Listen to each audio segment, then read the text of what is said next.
எல்லா புகழும் இறைவனுக்கே. நம் அனைவர் மீதும் இறைவன் புறத்திலிருந்து அமைதியும் சமாதானமும் நிறைவாக உண்டாகும். இன்றைய தியான வகுப்பை நாம் தொடங்கலாம். இந்த வாரம் ஃபார்ம் 3 நம்ம ப்ராக்டிஸ் பண்ணிட்டு இருக்கோம். இந்த ஃபார்ம் 3யை பொறுத்த வரைக்கும் ஒரு முக்கியமான கதை இருக்கிறது. அந்த கதை நம்ம ஞாபகம் வச்சுக்கலாம். ஒரு ஊர்ல அண்ணன் தம்பி 2 பேர் இருந்தாங்களாம். அதுல அண்ணன் நல்ல பல்கா இருப்பார், போல குண்டா இருப்பார். தம்பி ரொம்ப ஒல்லியானவர். அண்ணன் எங்க இருந்தாரு அப்படின்னா, ஒரு இனிப்பு மலை, இந்த மலையில தான் அவர் குடியிருந்தார். நல்ல பல்கானவர். தம்பி இருக்கார்ல, ஒல்லியா இருக்கார்ல, அவர் எங்க குடியிருந்தார்னா ஒரு உப்பு மலை.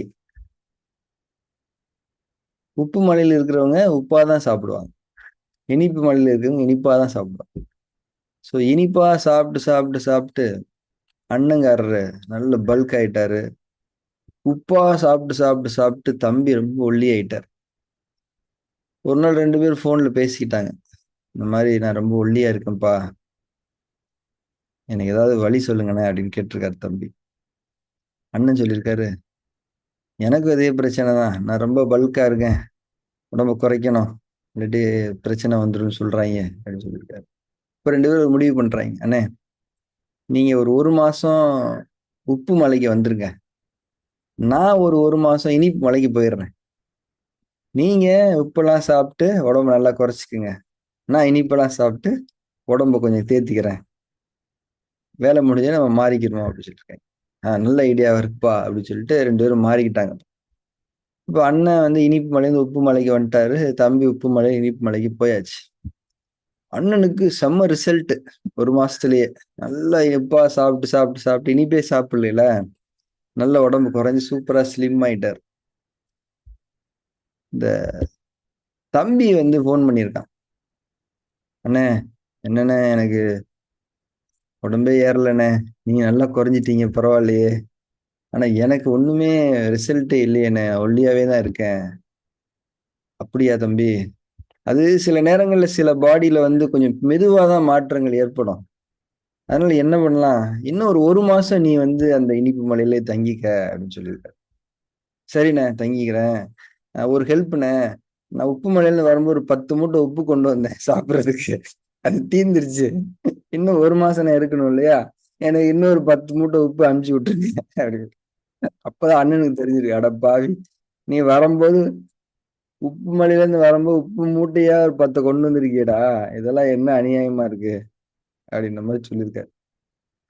என்ன எதுக்காக தம்மால இந்த கதை சொல்றாங்கன்னா, நம்ம மனசுல இருக்கக்கூடிய பதிவுகளை நம்ம கூடயே வச்சுக்கிட்டு நம்ம எங்கே போனாலும் சரி, காசிக்கு போனாலும் சரி, ராமேஸ்வரம் போனாலும் சரி, திருப்பதி போனாலும் சரி, வேற என்னென்ன மதங்களுக்கு என்னென்ன ஊர்லாம் இருக்கிறோம், அங்க எங்கே போனாலும் ஒன்றும் நடக்காது.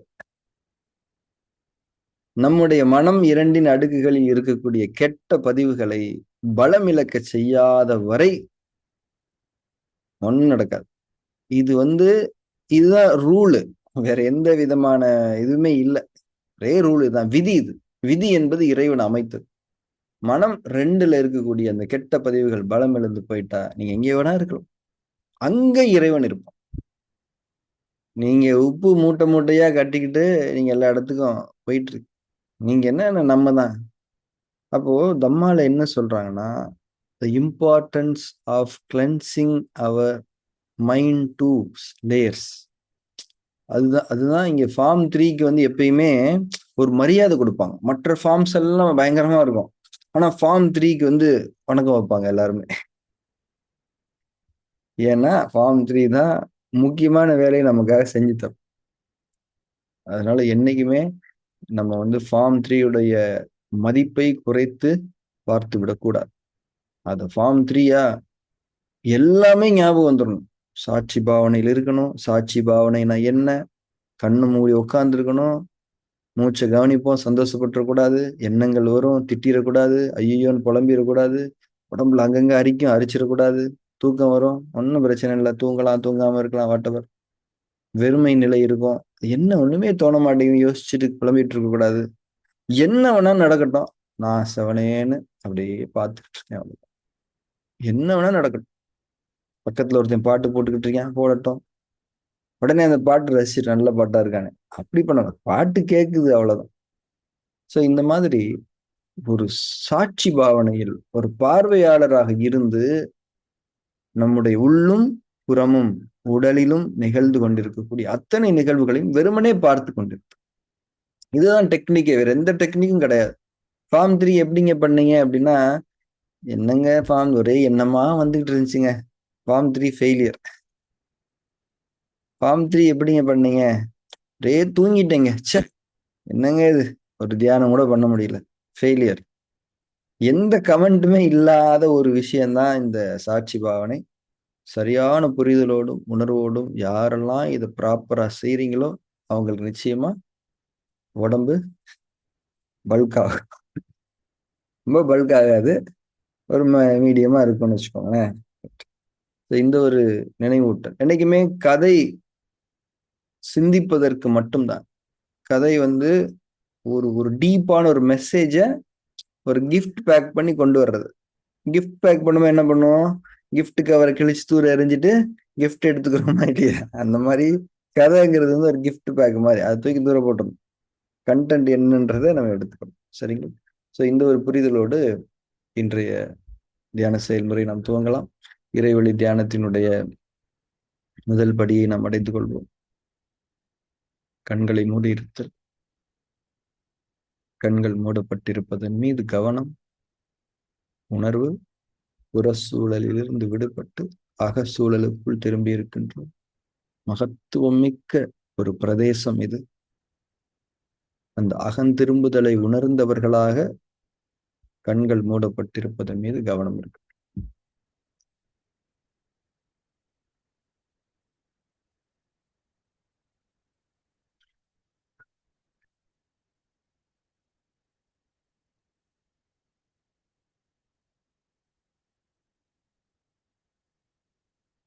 உடல் அதிஷ்டானாவில் நிலைப்படுத்தப்பட வேண்டும்.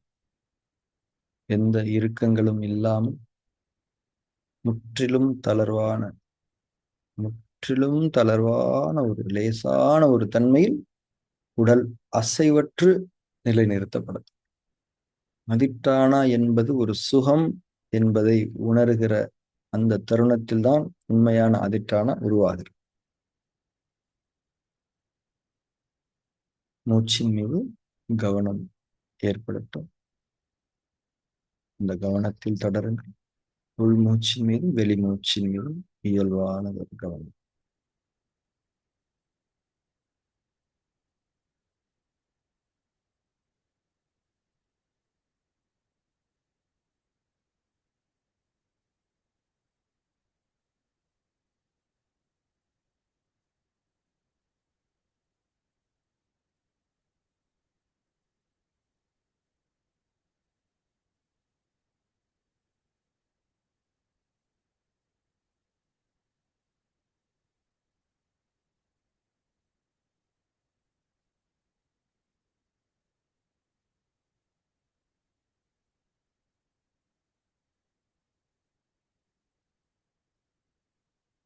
மூச்சின் மீதான கவனத்தோடு உணர்வும் இணைந்திருப்பதை உறுதி செய்யுங்கள்.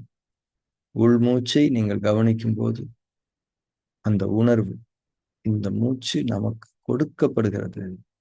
இறைவன் நமக்காக பிரத்யேகமான தன்மையில் இந்த மூச்சினுடைய கருவை படைத்து நமக்கு கொடுத்து கொண்டிருக்கு. இந்த உணர்வோடு மூச்சின் மீதான கவனம் இருக்கு. கவனமும் உணர்வு, இதுதான் உயிரும் உடலும் போல. தியானத்தில் நிலைத்திருக்கலாம்.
மூச்சின் மீது கவனமும் உணர்வும் இருக்க வேண்டும்.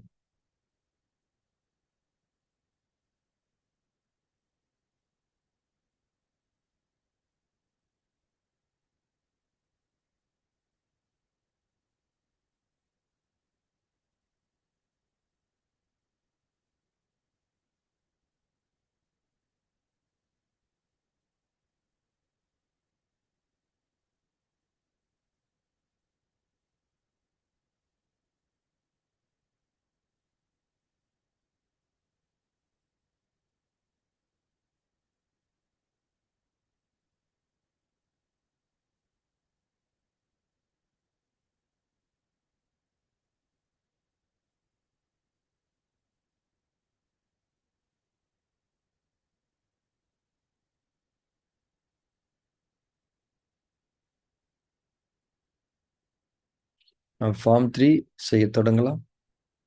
அந்த ஷிஃப்ட் நடக்கணும். இறைவழி தியானத்தை தொடங்கி இருந்தோம், சில வினாடிகள் நிலைத்திருந்தோம். இப்போ ஃபார்ம் 3 நம்ம செய்ய போறோம். ப்ராப்பரா ஷிஃப்ட் ஆகி சாட்சி பாவனையில் உங்களை நிலைப்படுத்திக் கொள்ளுங்கள். ஃபார்ம் 3 செய்ய தொடங்கலாம். எது நடந்தாலும் எந்த கருத்தும் எந்த பதில் அளித்தலும் தேவையில்லை. எந்த திருப்தி அதிருப்தி உணர்வுகளும் வெளிப்படுத்த வேண்டிய அவசியம் இல்லை. ஒரு பார்வையாளராக எதற்கும் பதில் சொல்லாமல் என்ன நிகழ்ந்தாலும் அவைகளுக்கும் எனக்கும் சம்பந்தம் இல்லை என்பதைப் போல தியானத்தில் நிலைத்திருத்தல். ஃபார்ம் 3 செய்ய தொடங்கும்.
வீட்டானதிலிருந்து தளர்ந்து கொள்ளலாம். தியானத்தில் தொடர்ந்து.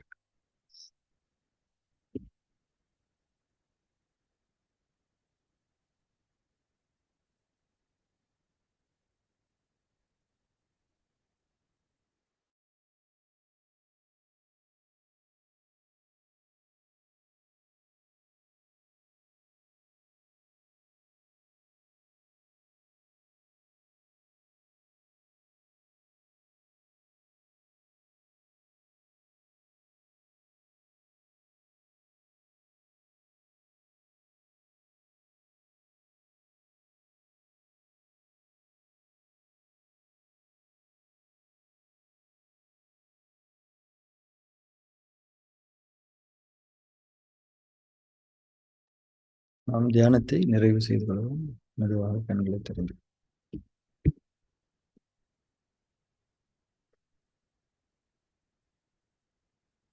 இந்த ஃபார்ம் 3 உடைய தேவை மனித சமுதாயத்துக்கு மிகப்பெரியதாக இருக்கிறது. அந்த ஃபார்ம் 3 மைண்ட் 2 லேயர்ஸ் எல்லாம் கிளென்ஸ் ஆகி இருக்கக்கூடிய ஒரு நிலை வந்து ரொம்ப ஹாப்பியான ஒரு நிலை. அதுதான் நம்ம அமைதி சமாதானம்னு சொல்றோம் இல்லையா? அதை உண்மையிலேயே அப்பதான் நம்ம எக்ஸ்பீரியன்ஸ் பண்ண முடியும். ஓ, அமைதினா இதா, சமாதானம்னா இதா. வார்த்தையிலிருந்து அது அப்பதான் உணர்வா உண்மையா மாறக்கூடிய ஒரு விஷயம் நடக்கும். ஸோ இந்த ஃபார்ம் 3க்கு இம்பார்ட்டன்ஸ் கொடுங்க. எப்பவுமே நம்ம சொல்ற மாதிரி இந்த கிளாஸ்ல மெடிடேட் பண்றது அப்படிங்கிறது வந்து ஒரு சூழலுடைய உதவியோடு நாம் இதை செய்கிறோம். ஆனா சூழல் இல்லாம தியானத்துல நம்மளை நிலைப்படுத்திக்கிறது அப்படிங்கிறது தான் தியானத்தினுடைய உண்மையான வெற்றி. இந்த உண்மையான வெற்றி நாம் எப்போதுமே அடைந்தவர்களாக தக்க வைத்துக் கொண்டிருப்பவர்களாக இருக்க வேண்டும். இன்றைய தியான வகுப்பை நிறைவு செய்து கொள்ளலாம். நாளை தியான வகுப்பில் சந்திக்கலாம். கிளாஸ்க்கு லேட்டாக வந்தவங்கலாம் முக்கியமான கதையை மிஸ் பண்ணிட்டீங்க. அப்புறமா ரெக்கார்டிங் கேட்டுக்கோங்க. தேங்க்யூ.